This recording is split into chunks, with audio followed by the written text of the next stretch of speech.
Rev it up and welcome to Cars Yeah, show number 1292. Success can be attained in any branch of human labor. This is Cars Yeah, where you'll enjoy interviews with inspiring automotive enthusiasts. Mark Green is here to provide you with a fuel injection of automotive inspiration. So get in, sit down, buckle up, and get ready for a wild ride here on Cars Yeah.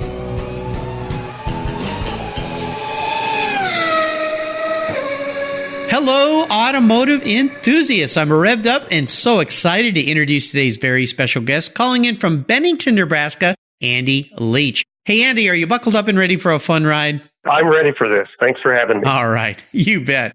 Andy Leach is the owner of Cal Automotive Creations, where he and his team build custom cars. His father got him into cars at the young age of 14, and his first ride was a 1937 Ford that he learned how to weld and form metal on. He worked with Troy Trepanier at Rad Rides by Troy for 5 years, where he honed his talents. Andy and friend Ron built a 1940 Ford, where they titled it Checkered Past. And you know what happened? They won the 2013 Ridler Award, which was an incredible accomplishment, given that this was the first car out of his newly formed shop. I had the honor of meeting Andy at the Classic Auto Show in Costa Mesa, California, where I interviewed him on their celebrity stage, along with his good friend, a guy that's been on Cars Yeah before, named Wayne Carini. So, Andy, I've told our listeners just a little bit about you. Would you take a brief moment here and share a little bit more about your business and a very obvious passion you have for building some very cool cars? Yeah. Well, like I said, it's a pleasure to be on here. You know, I grew up always kind of being an artist, and when my dad got me into cars, I kind of transformed the art thing into cars. So it's basically like a rolling sculpture, if you will. You know, we're really blessed to have a great team here. Got 12 guys, and we're busy as ever. I think we have 17 cars on the list, which I think 13 of them are in the shop right now. What's really cool about it is it's all over the board. Everything from an early street rod, early hot rods, to muscle cars, to race cars, to 4x4 stuff, to restoration. So it's fun because we're not locked in on one car or one style, where we can just kind of go all over the board and put our creative touch on all those cars. So, and then we have great clients that just believe in us and kind of let us go crazy. So let you go to town. Yeah. You know, when I got to meet you down at the Classic Auto Show, Wayne pulled me aside and he said, "You got to have Andy on your show. This is a young man," which I kind of teased you a little bit, I think, about young man, because you look about half your age. You know, because when you told me how old you were, I went, "What? No way. I look like you just got out of high school or something," but you've got those young genes, which are going to serve you well. But I really am excited to have you on the show and share all these talents and these fun things you're doing with my listeners. But first, as we continue on this journey that we call your life, I always like to ask my guests for a success quote or a mantra. This is a nice way to get the inspirational tires turning here on Cars Yeah. So Andy, take the wheel. Yeah, this quote is from Andrew Carnegie, and it's something I saw years ago. I'm kind of obsessed with Andrew Carnegie. I know it doesn't have a whole lot to do with car stuff, but it translates very well into this and kind of sums it up perfectly for what I do here, because nobody needs these cars, but we're blessed to build the cars that we do for the clients we do. And Andrew Carnegie has this saying that success can be attained in any branch of human labor. There's always room at the top in every pursuit. Concentrate your thought and energy upon the performance of your duties. That's always stuck with me, because like I said, you know, we build cars. It's not like we're putting a roof over somebody's head or something, but I wouldn't want to do anything else. And I'm just a lucky guy that gets to play with some really bitchin' cars. So, well, I think, you know, and I always say this, and my regular listeners know this, I don't really believe in luck. I think that what happens in people's lives is when they take their talents and hard work and it kind of collides with an opportunity. And in your case, I'd love for you to touch a little bit on this guy named Ron that I mentioned in your intro, because I know you and I talked, and you were very humble to say if it hadn't been for Ron, I don't think any of this would have happened. It's a guy that believed in you and helped you kind of set you on your path, right? Absolutely. Yeah. I met Ron in 2010, January of 2010.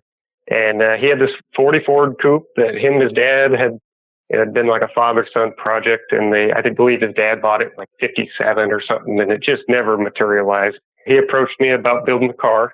he wanted to get it done for his dad so his dad could see it. I started on the car, and it was an old stock car of all things, so it was pretty beat up.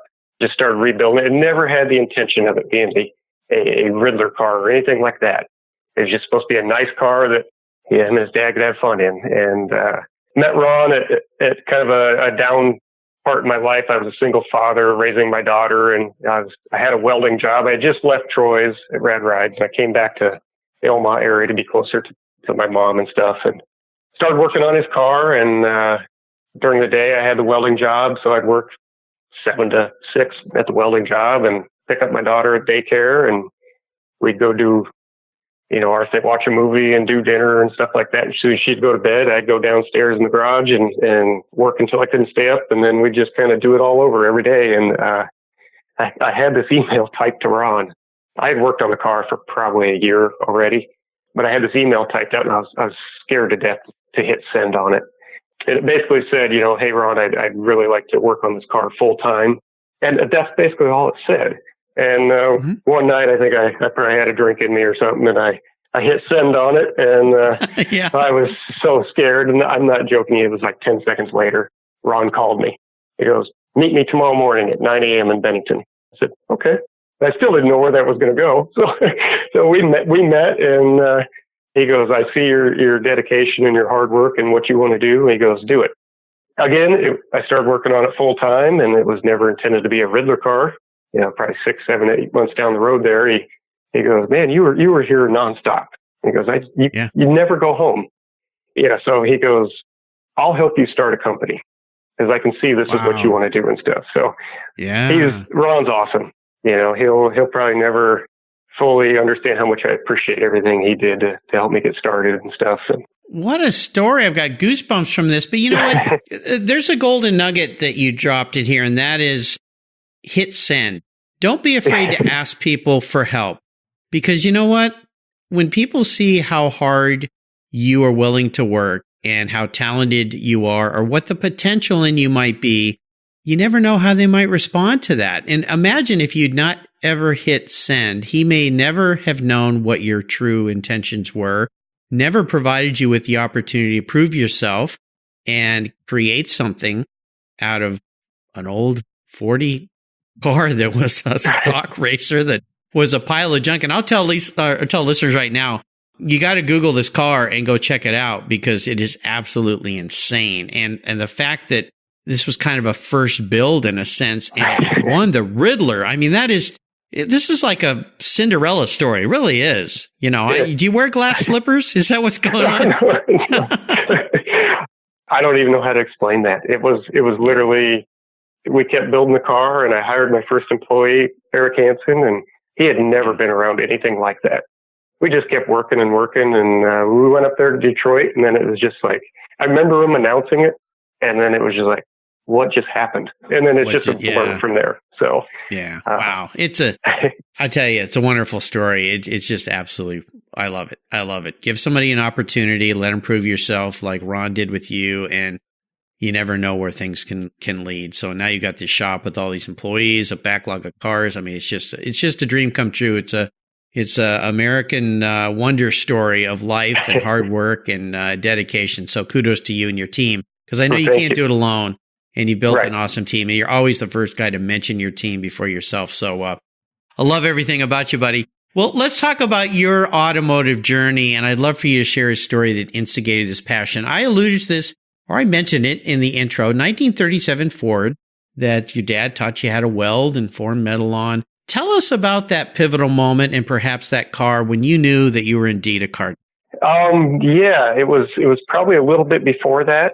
He had bought me, I think it was a Hot Rod magazine or something, and that was in the early 90s. And all I did was memorize that whole magazine. There was a guy, Boyd out there in California, and Chip was doing stuff with Boyd, and even Troy Trepanier was in there. So that magazine became like a Bible to me, and I couldn't wait for the next month's issue to come out. And pretty soon he turned around and he bought a 34 Chevy that was actually a done car. And well, that just blew my mind, so he'd come home and I'd have that thing all apart and figure out how to get back together before I got in trouble. And so And then throughout all those couple first magazines, I fell in love with 37 Ford, and we actually found one. So that was when I bought my first car, a 37 Ford, when I was 14 years old. And he let me tinker with it, but he never fully let me take that car apart all the way. He bought me like 49 to 54 Chevy, those little shoebox Chevys. And those are the cars that I learned on, because he could buy them out here in Nebraska for nothing. And man, I ruined a lot of those cars. But that's how I learned. And he bought me a MIG welder and a cheap little bead roller and an English wheel. And nice. That was it. And it was all about shaping metal and welding and fabricating and just figuring it out. This is good. It reminds me of that there's a bit of a Bible story, I think. Feed a man, he'll eat for a day. Teach him how to fish, and he'll eat for a lifetime. So buy a boy an old car and let him weld on it, and he'll learn how to build cars for the rest of his life, right? Instead of just buying him a car that he can drive, that he'll only be able to drive for a while. That's a great story. Well, look, you're an entrepreneur, you own a business, and these things can be fraught with ups and downs. I'd love for you to share a story that was a big challenge for you, even a failure that you faced along the way that kind of pushed you to your limits. And the reason for this question is more about what this situation taught you so that you could come out on the positive end. So walk us through that experience and help us understand how you gained even more momentum in your business, in your career, in your life as a result of it. I think I'll take that back to some of the stuff I mentioned earlier. It was just being a single father, raising my daughter, and just the craziness of, kind of balancing the two and starting a business. Yeah. On top of that, we were trying to build a Ridler car to get our name out there and add that complexity to it. So, and there's a story with that car. It was 6 days before Detroit. And we had just got the car running, and, it was like a huge feat. We cleared a hurdle. All right, the car's running, everything's good, just button her up. And it was like 2 a.m. on a Saturday night, and we fired the car one more time just to make sure everything was good. And it chucked a pulley, a water pump pulley. The little fan on the alternator actually caught the pulley and batted it outside of the engine compartment. Otherwise, had that little bitty fan not caught that thing, it would have ripped the hood off and who knows what. But it was just like and I had a video of it at the time, and I deleted it right afterwards. I'm like, oh, nobody can ever see this. But I wish I still had that thing. But, that was just one of those things. It was like, it's kind of a humbling experience. It's like, we've come this far. Don't get cocky, kid. Yeah, right. Exactly. So we, everything turned out great, and we ended up winning the Ridler, and shortly after, a few months after that, I met my now wife, and she was on a leash single mother raising a child, a boy named Skylar, and Skylar and my daughter Madison were best friends, and that's actually how we met. And she's kind of, she's the brains behind the operation, and she's the one that pulls all this together. So she gets all the credit. But well.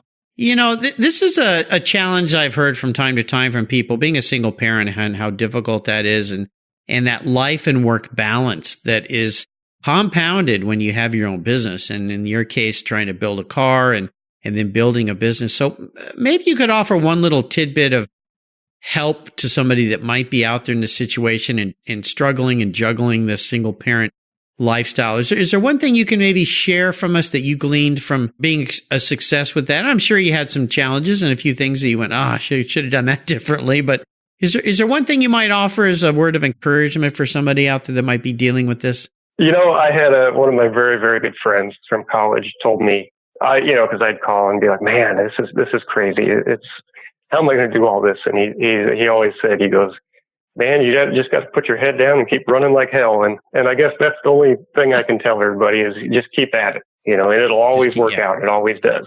If you have the drive, it'll work, and there you go. And you're only as good as the people you surround yourself with. That's everything. It really is. Yeah. Yeah. Having a base of friends, if you're fortunate enough to have some other family that can help. But it sounds like your friend gave you some great advice. Just put your head down and keep on going. That's all you can do. Don't give up. Nice. Let's have a little bit of fun and talk about your first really special vehicle. Maybe we already have in a sense of this Ridler build, but is there a car that maybe came before that was really special for you? And if so, maybe share a memory you have about that ride. I still have a 54 Chevy. That's the only car left from when my dad and I had all the cars together. My dad passed away in 2000 of lung cancer. But he was my buddy, and that 54 was the last car we rode together in. And I believe it was one of the Americruises in Lincoln, Nebraska back in it would have been about 99, I think it was. Uh-huh.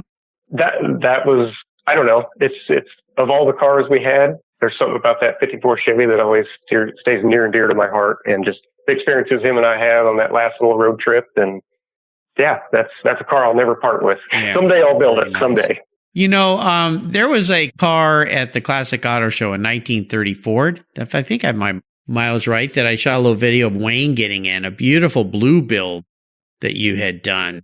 Maybe talk a little bit about that before I ask my next question, because that car was just so cool. The little touches of details and nuances, and Wayne climbed into that thing and had a big smile on his face. You guys fired it up, and Wayne got out and he said, crawl underneath this thing. Look underneath this car. It'll blow you away. Tell our listeners a little bit about this little 1930 Ford. Yeah, it's a 1930 Ford Model A. We built it for Ted and Colleen Hubbard. They're out of the Omaha area here in Nebraska. And, you know, Ted came to us and just said, I want a car that looks like it's a high school kid's car where his dad had way too much money.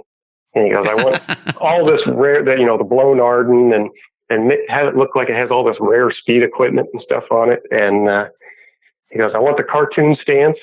And that was it. So it just kind of let us go with it.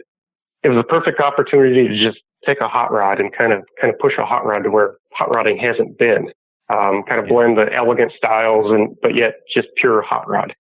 So the car is probably 99% handmade. And when I say that, everything was made on the thing except for the front two tires.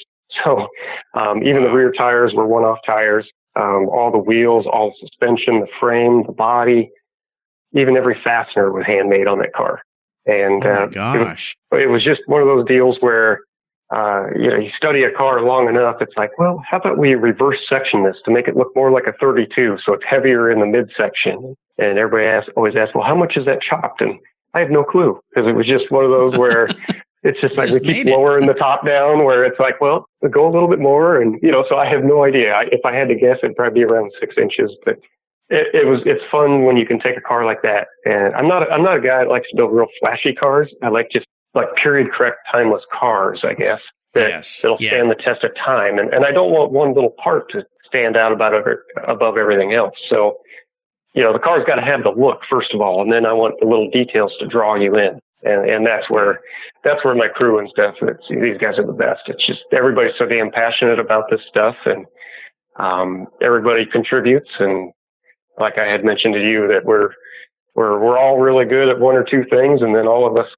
pretty much suck at a lot of things. But between all the things we're good at, we pull it all together. So yeah, well, that's a part of a great team. Well, I'll tell you, that car, you hit the nail on the head as far as classy, because that's the way I looked at that car. You see a lot of hot rod builds, and they're kind of flash in the pan. So they look good for about a year, and then they get a little long in tooth because there's so much cliche. But that thing, to me, and I'm not a big hot rod guy, admittedly. I mean, I love them, I admire them, but it's not a car that I've always longed to go after, of having a hot rod of some kind. But that thing, I just kept going back and looking at it, and I kept seeing more things every time I looked at it. And I went, man, this is just so nicely done and so classy. So kudos to you again.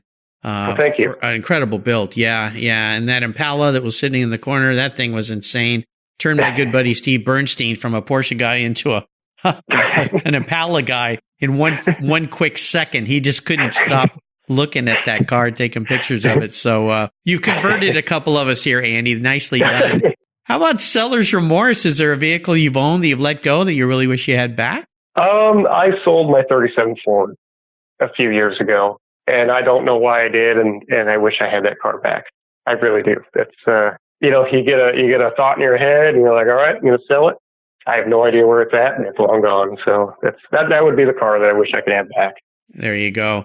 Well, I would love for you to share with our listeners what has you so excited and fired up about your business right now. Cal Automotive Creations. You talked about all these cars you have in the shop, the backlog of cars you've got going. Maybe you can just rattle off a few of the projects that you can talk about that you're doing that have you very excited. Yeah, and it's hard to mention them all. And cars are, I can look at any car and get excited about any car, because it's like, oh yeah, we can do this with that, and it's kind of like, oh, I'd love to build one of those. And it seems like every time we finish a car, and my wife says, well, I suppose now you want one of those. It's like, yep, that's exactly what I want. But, sure. It's just the variety of cars we have. We have a 60 Buick that we're building right now that, it's not really a custom, even though it's, completely handmade, all suspensions, all one-off and machined and fabricated. And the car is all cut up and wedge sectioned and moved around. And it's just a really cool car. And it's trying to take kind of that custom approach, but just make it just the most elegant thing ever. And a lot of people don't know what a 60 Buick looks like, but they're just bizarre looking. They're crazy. And so that's a fun car. We're finishing a 71 Cuda right now. That's doesn't look like your typical Mopar. It's really got an aggressive look to it, but yet it's really elegant. And we'll have that car out here in a couple months. We have a 63 Corvette split window that we're doing that was actually Boyd Coddington's last personal car, which is pretty cool. And we're getting ready for Bonneville again. We built a Bonneville salt flat car, and tell you what, that's something that's a lot of fun. And if somebody's never been to Bonneville, that's something you must take in at least once. Yes. But I will warn you, if you go out there, you're going to be hooked. So it's a magical place, isn't it? It is, and all the history and everything. And so we have a 34 Chevy that the listeners look on my website or some of the social media stuff. You'll see that car, and there's even videos of it running on the salt. Hope to do 300 this year with it. Wow. That's what's kind of cool is, you can take a race car like that. There's no hiding anything. That thing's got to work, and it's all up. It's all up to you and the car, So there's no kind of limping something through. It's pretty serious stuff, and it's a lot of fun. Oh yeah. So yeah, like I said, we're kind of all over the place, from hot rods to customs to muscle cars to we're restoring a 61 Lincoln right now. So it's all over the place, but it's fun. Well, it's cool. Now that Buick, that 60 Buick, is that an Invicta or a LeSabre? That is an Invicta. Those things are crazy, and you could do. I've seen some really wild builds from those cars that they just look like sharks coming at you, like an angry shark coming at you. Yeah, they do. What's cool about it is, and you had mentioned the 62 Impala we did for Howard Groff that was at the Classic Auto Show. There's something about that car that just draws people in. It's just very refined, and that's exactly what this 60 Buick is. Everything is really refined. Every piece of trim is like a piece of jewelry. Everything works together. All the colors, nothing will pop out at you, and just kind of everything's subtle and works together. So very cool. Can't wait to see it. Fantastic. Well, Andy, up next is the last lap. Before we put the pedal to the metal, let's say thank you to today's Cars Yeah sponsors that make this all possible. Hey, fellow automotive enthusiasts, I'm a huge fan of Covercraft. I've protected my vehicles with their products since 1975. That's right, all the way back to my high school days. Want to keep your vehicle's exterior and interior looking new? It's easy with a Covercraft car cover. A car cover is the best way to keep your vehicle looking great for years to come. Car covers protect your paint from fallout, birds, dust, rain, insects, and pollen. It's a fast, easy, and inexpensive way to keep your vehicle looking new. I use my Covercraft car covers every single day. Right now, you can get 10% off all Covercraft custom car covers or their ready-fit car covers. Plus, they offer you over 15 quality fabrics to choose from. Their spring sale is from April 15th through June 16th, 2019.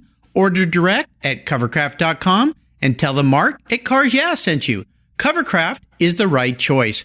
Learn more today at covercraft.com. That's covercraft.com. Are you looking for a way to get your products or services into the ears of thousands of automotive enthusiasts around the globe? I can help. This is Mark Green here at Cars Yeah, and I'd be honored to be an influencer and ambassador for your brand in a unique and personal way. 5 days a week, thousands of subscribers and listeners enjoy the Cars Yeah podcast and website. Contact me today and I'll show you how at mark@carsyeah.com or connect with me through the Cars Yeah website at carsyeah.com. Hey, Mark Green here from the Cars Yeah podcast. Did you know you can now see me on the Cars Yeah TV show? That's right, Cars Yeah is now on MAV TV. I visit some of the past Cars Yeah guests and take you along for the ride. Go to mavtv.com to learn more where you can enjoy Cars Yeah TV. Mav TV is also available on DirecTV, Fubo TV, Fios by Verizon, or you can stream it through mavtv.com online. And they said I only had a face for podcasting. All right, Andy, we are back, and I have a bit of an introspective question for you. If you woke up tomorrow in your shop and you were a car parked in the garage, what would Andy be and why? That depends on the day, because I love so many different cars. Okay. But All right. Yeah. Well, that's good. I don't know. That's a really hard question to answer, because I like so many cars. My favorite car ever is some of the GM stuff from in the 59 to 62 era. Yeah. That's kind of my go-to era cars there. Honestly, I'd probably answer this in a nerdy way and just say I'd be that old reliable truck that never lets you down and just keeps going. I like that. I've heard that answer before, and I think that's a fine answer. You know what? We all wish we were sleek Ferraris or, race cars or something. But, if you're a steady Eddie, which there's nothing wrong with that, you're someone that just delivers, goes in and works really hard. You mentioned it earlier. You just put your head down and keep doing what you're doing and deliver great things to people. So I think that's absolutely fantastic. All right. Well, we are entering the last lap, and I'm going to fire off a series of questions and ask you to give our listeners some very quick blips of the throttle answers. So here we go. What's the best automotive advice you've ever received? The first shop I ever worked in, I think I was 21 years old, and they hired me and looked at some of my drawings and some of my fab work and whatnot. And I wasn't even there 10 minutes, and the guy says, no matter how good you are, there's always someone better. And I was floored when he said that, but that's something that's always stuck to me, so. Stay humble.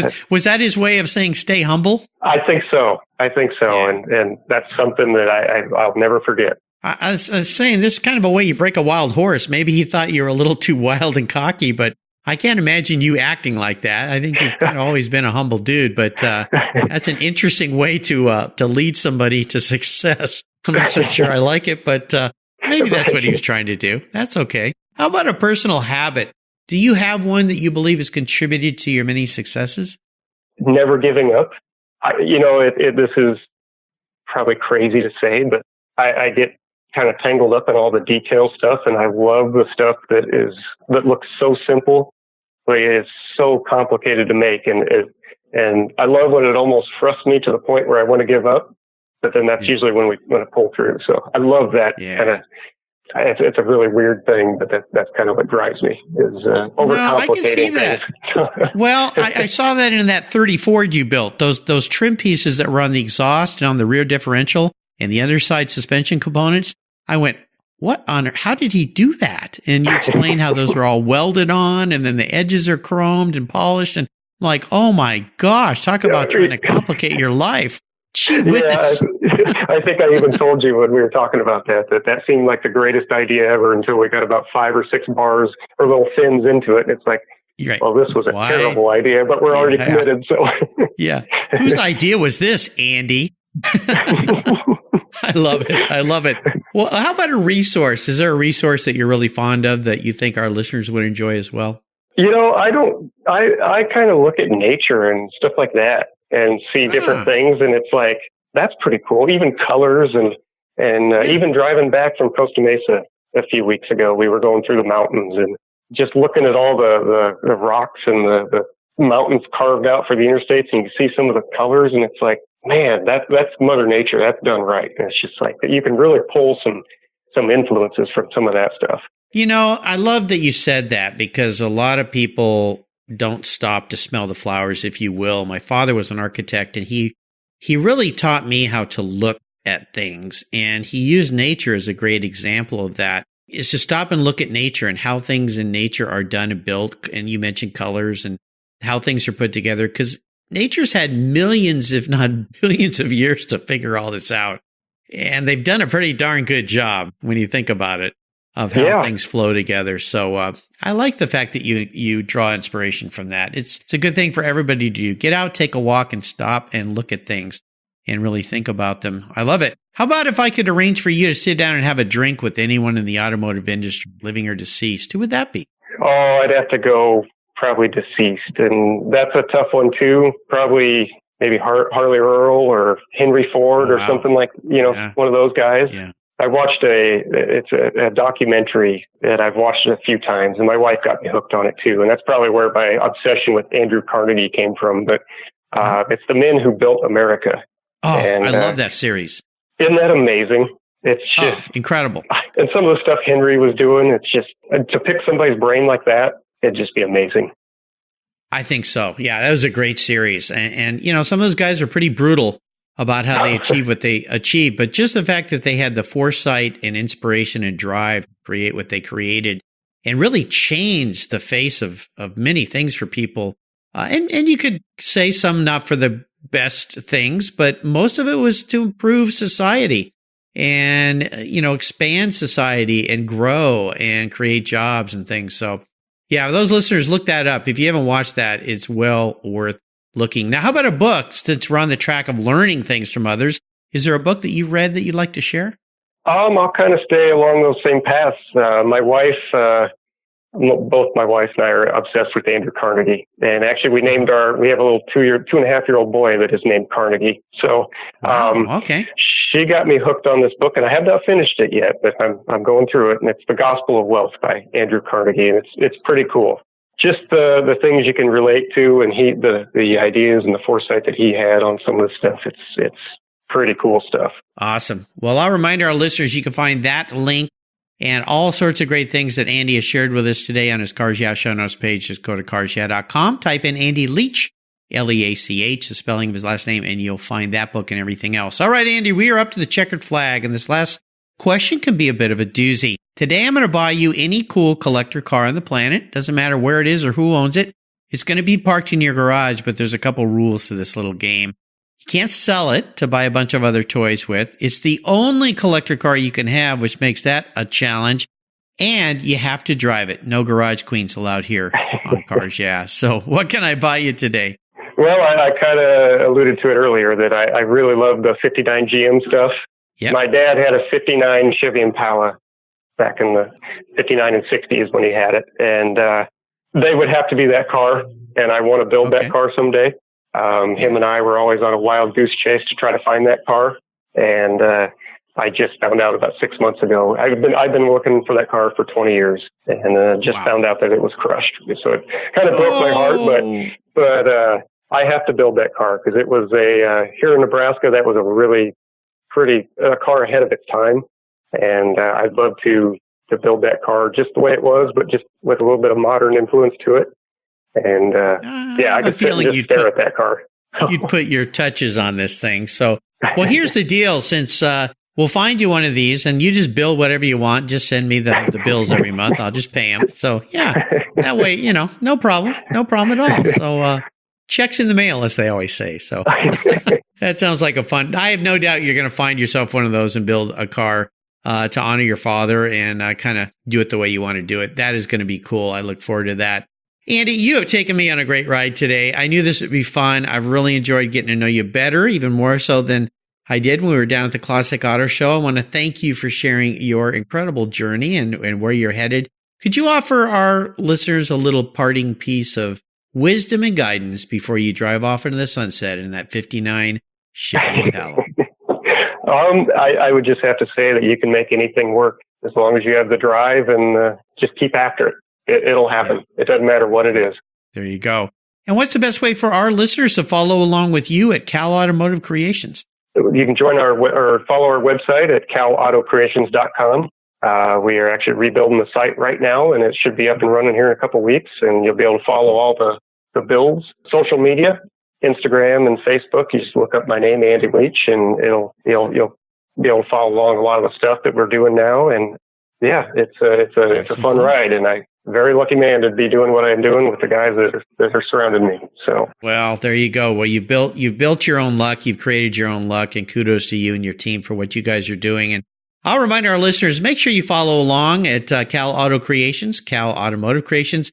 Andy Leach, this is a guy worth following, you guys. And if you love custom builds, custom cars, and a lot of variety and very high level stuff, Andy is the guy to follow. So we'll make sure we put all those links on Andy's show notes page on the Cars Yeah website. Hey, Andy, thanks for taking a little time out of your busy schedule for calling in today, being so generous with your time and expertise, and sharing your many experiences with me and the listeners. Until you and I talk again, I'll see you down the road. Thank you very much, Mark. I appreciate you having me on here. You're welcome. This was fun. You take care of your cars, but who takes care of your investments? Tune-ups aren't just for engines. Updating your financial plan is important too. Your GPS may take you from A to B, but it won't help you on the road to financial freedom. For that, you need a good co-pilot and a very trusted advisor. Chris Kimball, CFP, is just the man for the job. He'll guide you down that road without driving you crazy. For over 25 years, Chris has helped people just like you and me with their financial planning and investments. With a master's degree in financial services, he is eminently qualified, and he's a car guy too. Learn more at chrisvkimball.com or call 866-ON-A-PLAN. Securities through Money Concepts Capital Corp. Member FINRA SIPC. CK Financial Services is not affiliated with Money Concepts Capital Corp. Thank you so much for joining us on today's ride here at Cars Yeah. Drive on over to carsyeah.com to find show notes and inspiring automotive fun. Download your free copy of Filler Up, a fun book filled with gorgeous photographs of fuel filler fun, including quotes from more inspiring automotive enthusiasts. Download your copy today, and we'll see you next time on Cars Yeah.